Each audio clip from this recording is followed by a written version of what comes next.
Hey guys, what's up? Welcome back to my channel. I'm Jules, your wellness warrior, and today we are going to talk about the topic of how to choose your goal weight. I get asked this question all the time. I see it in different comments, private messages, etc. in my Facebook group. It's a tricky question. It is a tricky answer, and there are a number of things to consider when you are trying to choose what your ideal or target body weight should be when you are losing weight. So I'm going to share some considerations with you, as well as my personal experience and how I was able to determine what my goal weight was and what was the right thing for me. And some of those things to consider are your health, and if you are trying to reverse any diseases, that is number one. Two, you have to also look at your body composition. So what is your body fat as compared to your lean muscle tissue? And then number three is it sustainable? So whatever you're doing in terms of losing weight, the activities, the food, the lifestyle, whatnot, is this going to be long-term sustainable? That is a key component as well. Number four is the lifestyle. Is this a lifestyle that you are going to enjoy doing, that you can adhere to long-term as well? And then finally, the emotional and mental well-being. I'm going to break each of those down so you understand how to consider each one of those. And at the end of the video, you're going to have a much greater idea and feel better about what determines the best goal weight for you. Okay, number one, your medical and health conditions. So if you've been following me, you know that when I started this journey, I had leptin resistance, insulin resistance, pre-diabetic, and that was a big why as to why I wanted to get healthier, get leaner, get more fit to be able to reverse those conditions. I certainly didn't want them to exasperate, lead to anything further. So that is number one, is looking at your health conditions. And if you have anything, some people have high blood pressure, et cetera, et cetera.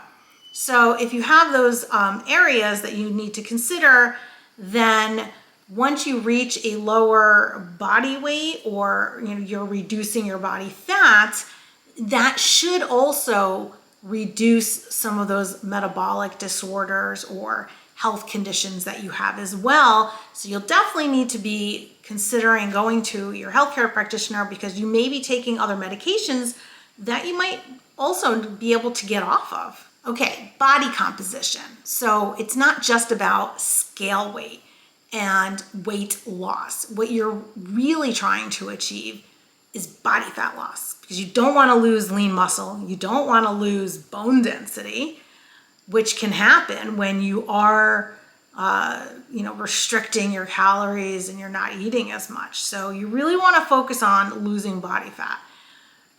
Again, that number on the scale is usually the number that we look at. So how do we determine that? I mean, when I was thinking about it, I said, well, when did I last feel really good about my weight? When I was in high school? Yeah, probably was in high school. That was pretty much the lowest that I had been. Is it realistic to think that, I'm 50 plus and I could get back to my high school weight? I didn't think so at the time, quite honestly. I thought, I'm older now, so I probably can't. Scale weight, do you want to get into a certain clothing size? Body measurements. Again, going back to that, the health factor as well. And the health factor, one really interesting way to determine when you are healthy or at a healthier weight is to look at your waist to height ratio. What does that mean? It means that if you take your height and you divide it in half, your waist should not be more than half of that number. If it is, that indicates that you could be at risk for other health conditions. And if it's lower, then you are on the safer side of being healthier. Why? Because it's the abdominal fat, the visceral fat, that's the toxic fat that creates inflammation in your body, and inflammation is chaos and it causes disease. And that's an indicator of leading to disease. So for example, I am 5'1", which is 61 inches. So half of that would be 30.5. Now, when I started my journey, my waist was 34 inches. It really wasn't healthy. Now I am at 26 inches, which is definitely healthy. I should not really be more than 30 inches for my waist. So again, take your height, divide it in half, and take your waist measurement, which is going to be at the smallest part of your waist, or probably just above your belly button. And if it is more than half of your height, that is probably unhealthy, and that could lead to other conditions. And if you get below that number, then you are definitely getting into the healthy zone at that point, meaning you can mitigate health conditions. Another way to determine your body composition would be to do a Dexa scan. And a Dexa scan is something that will measure your body fat, your lean muscle, and your bone density. And that's another way to determine, where you're at, more than just the body, the scale. Now, I know there are scales out that use the body impedance. That's the electrical current that goes through you, and it will tell you your body fat and your bone density. They're really inaccurate. I have one, and they are super inaccurate. They're good for seeing trends. The scale's generally accurate, but outside of that, it's not. I'm going to do another video on my Dexa scan results and compare that to the body impedance, and you will see it's crazy inaccurate. The Dexa scan is considered to be the gold standard. You could also do underwater weighing, but that's kind of hard to find and super inconvenient. So the Dexa scan is another way to determine what your goal weight should be. Okay, number 3, sustainability and maintenance. Is your goal weight realistic that you can stay there? Whatever calories you're eating and activity level and your lifestyle, all those things that come in, can you actually do it long term? Are you enjoying it? Is it sustainable for me? I can do this every day when I go out to dinner and incorporate all of those things. Because if you choose a goal weight that's too low for yourself, and it's just, you're bouncing around on the scale all the time because you just can't sustain it long term, then it's probably not the healthiest thing. Okay, another factor is your lifestyle and your activity. So depending on your activity, you may be able to choose a lower body weight if you're really, really active. But you don't have to be like super duper active in order to reach your goal weight. And if that's not realistic for you to maintain long term, being sustainable, then you probably shouldn't be doing it. So don't get crazy with, running and lifting weights and all this stuff. If this isn't something that you intend to do from a long-term perspective, do it because it feels good. Mentally, it's good. Obviously, it's going to be good for your body, and you want to be strong and you want to have muscle and strength and whatnot going into as you get older as well, and it makes you look good and feel good. But if you're not going to be able to maintain it long term, don't get crazy and just do it for weight loss and then not do it anymore, because you won't be able to maintain that weight. So again, that has to be consistent. Okay, the other factor is your emotions, your emotional well-being, your mental well-being. So in choosing a goal weight, are you choosing something because, hey, this is what I weighed in high school, or this is what I weighed before I ever got pregnant or whatever, and that's the only reason? Was it realistic then? Were you at a healthy weight then? Life changes, body composition changes. So really keep in mind that you want to choose something where long-term sustainable, something you can adhere to, but also something that you feel good about and that makes you feel healthy. And also, when you choose that goal weight, you should also have energy. I've seen so many people who are just so depleted. They're not consuming enough calories. They're not consuming enough protein. they're not being active, and they're just so tired and they're so fatigued. And how do you live life that way? I mean, you want to live, you want to enjoy life, you want to be able to go out and do activities and play with your kids and go to the beach and go take trips and do whatever. You want to live life.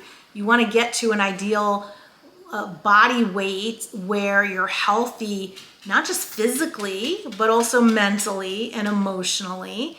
And these are things that need to be considered. So if you are so depleted and getting to that whatever magical number on the scale is not achievable because you're just so tired all the time, maybe consider that you're not consuming enough calories and you may need to bring your body weight up a little bit higher or build more muscle. So when I was looking at my goal weight, I initially chose a number that I did weigh in high school, and I thought it was a good number, and according to the charts, it all fit in with my height and whatnot. So my initial number was, if I could get to 120, I'd be thrilled with that. Again, keep in mind, I'm only 5'1".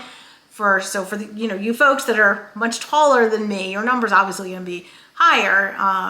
So I initially chose 120. I thought that'd be a great number. It still is a good number. It's not like there's no bad number. It's still, I would have been healthy at 120. But then I hit 120 and I said, I could probably go a little bit less than that. And I just wanted to, for me, I wanted to see how lean I could get and how much muscle I could put on and how much strength I could put on at the same time. And so I just wanted to test that. I had been at one point a little bit lower than that in high school, so I knew that I could potentially get there. However, when I got very low in high school, I was around 110. It wasn't sustainable for me. I was starving. It wasn't really a good, diet that I was on then. So I really wasn't sure if that was going to work for me, but I figured I would try to do it now in a healthier way, which is what I did. So I continued to eat, the right foods and whatnot and work out. And I did get to a lower number, but then I kind of bounced it up again. So I am now in that 110 to 113 range. And again, I also encourage you, don't pick just a number. I realize that as well, because you're never going to stay at that one number every single day of your life. It's going to fluctuate based on how much fluid, water, how much food you have in you, sleep. There's so many factors. So you really should try to pick a range. And so my range is about 3 pounds, 4 pounds.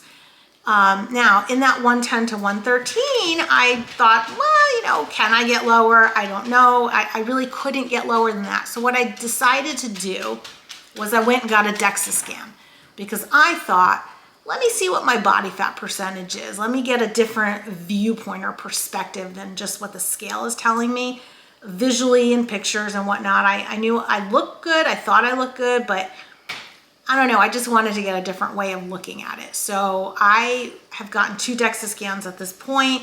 One was last fall, and the other one was this past summer.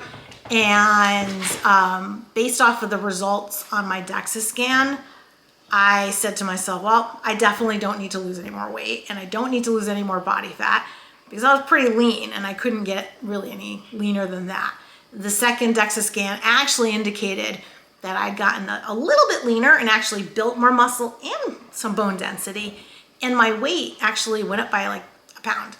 So that really gave me a whole new perspective versus just the scale.